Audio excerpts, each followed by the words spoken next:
તપસ્યા આત્મસિદ્ધિ માટે રહેવાની છે.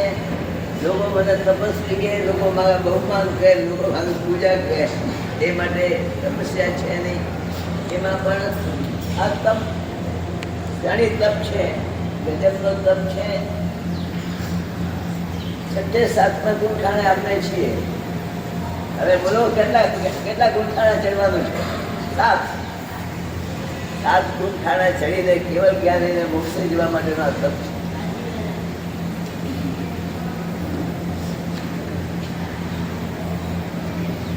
લક્ષ રાખવાનું.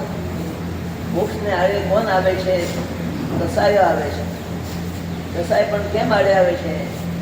લગભગ જગતના જીવોને વિષયની તૃષ્ણા હોય છે. પાંચે ઇન્દ્રિયોના વિષયો કેમ પોસાય એની તૃષ્ણા હોય છે. એટલે એ માટે મોક્ષ આપણો બધાનો અટકેલો છે. મોક્ષ માટે મુખ્ય વાત આ છે, કસાયની અગ્નિ શાંત થાય. કસાયની અગ્નિ શાંત થાય પછી એકદમ શાંતિનો અનુભવ આવે. એ શાંતિ ને શાંતિ એ જ મોક્ષ છે. મા શાંતિ એટલે મોક્ષ લેવાનું. મા શાંતિ માટે બીજો બધું થવું છે. થોડી તો મૂડી ધંધા માટે જોઈએ ને. આ જન્મની જે શાંતિ છે, આવતા જન્મમાં મોક્ષની શાંતિ આપે. એટલા માટે આ તપ છે. તપથી શું સિદ્ધ થતું નથી. તપની સાથે જપ છે. તમને કોઈને ખ્યાલ નહીં હોય, 1 મહિનામાં 100 લાખ નવકારનો જાપ કર્યો. અનુમોદન 60-65 નોકરીવાળી આવી તપ તો થઈ જાય છે. જપની સાથે જે તપ થાય છે એમાં લગભગ આત્મશુદ્ધિ ખૂબ વધે છે, ખૂબ વધે છે. આવો આ તપ છે, ખૂબ અનુમોદનીય છે. તપનું ફળ છે. તપ સીધું મોક્ષ આપતું નથી, સીધું આત્મશુદ્ધિ કરી નથી. તપથી ક્ષમતા ઊભી થાય.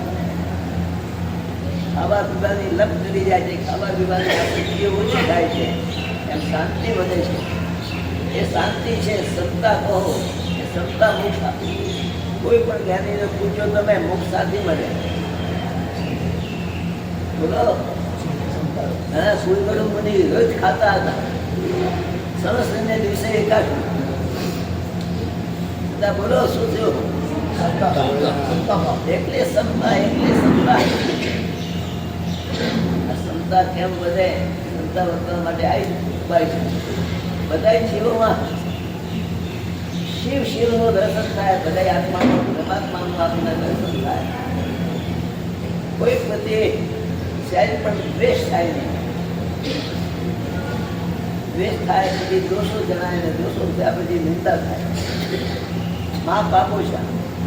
ખાસ હવે જીવનમાં એવા જેવું આ છે. તપસ્યા શક્તિ પૂજન ચાલુ કરજો. સાથે સ્વાધ્યાય સાથે જપ જે ચાલુ છે એ પણ ચાલુ રાખજો. સાથે સાથે મુખ્ય અભ્યાસ હવે આત્મામાં મારે ક્ષમતા જોઈએ, બીજું કશું જોઈતું નથી. શાંતિ જોઈએ મને. આ તપનો ફળ છે.